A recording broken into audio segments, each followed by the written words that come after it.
তো আপু আসছে।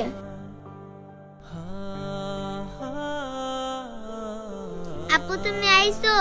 আপু আমার তাড়াতাড়ি খাওয়ান দাও, আমার না অনেক ক্ষুধা লাগছে। আচ্ছা রে বোন, তুই চিন্তা করিস না, এই দেখ তোর জন্য খাবার নিয়ে আসছি। ভাতের সাথে পানি মিশাইয়া কাঁচামরিচ দিয়া ভাতটা ছোট বোনকে খাওয়াই দেই। এই নে বোন, খা। আপু তরকারি কই? বোন, তরকারি কেনার টাকা তো নাই। তুই আজকের মতো একটু কষ্ট করে খা, দেখ আমার চাকরিটা হয়ে গেলে তখন তোকে মাংস দিয়ে ভাত খাওয়াবো। আচ্ছা ঠিক আছে আপু। আপু আমি তোমার জন্য আল্লাহর কাছে দোয়া করি, আল্লাহ যেন তোমাকে চাকরিটা পাইয়ে দেয়। আমিন। আচ্ছা ঠিক আছে লক্ষ্মী বোনটি, এখন তুই কষ্ট করে ভাতটা খেয়ে নে। আচ্ছা ঠিক আছে আপু, তুমি আমাকে খাইয়ে দাও। আচ্ছা ঠিক আছে বোন, এই নে।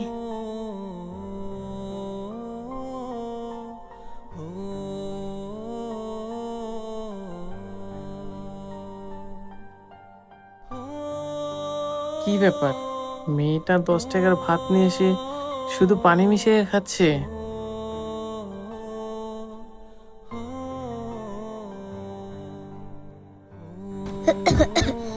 এই নে বোন পানি।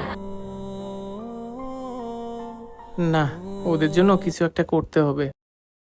হ্যাঁ মিয়া, আপনি নৌকি মেরে মাইয়া তুলে দেখতেছেন কেন? মানে চাচা, হইছে কি, এই মেয়েটা আমার হোটেল থেকে প্রতিদিন 10 টাকার ভাত নিয়ে আসে। আমি এই জন্য দেখতে আসছিলাম আসলে মেয়েটা 10 টাকার ভাত নিয়ে এসে কি করে। ও চিনতে পারছি, আপনি ওই নেত্রকোনা হোটেলের মালিক না? হ্যাঁ চাচা, আমি ওই হোটেলেরই মালিক। চাচা, আপনার সাথে একটু কথা আছে, এদিকে আসেন। আচ্ছা বুঝলাম বাবা, তুমি এই বাসায় কেন আসলা? চাচা, আপনাকে একটা কথা বলি। এই যে এই মেয়েটা প্রতিদিন শুধু 10 টাকার ভাত খায়, এটা দেখে কি আপনাদের খারাপ লাগে না? আসলে বাবা, তুমি যেটা ভাবছো সেটা না। আমরা এলাকার সবাই মিলে মেয়েটাকে সাহায্য করতে চাইছিলাম, কিন্তু ও কারো সাহায্য নেয় না।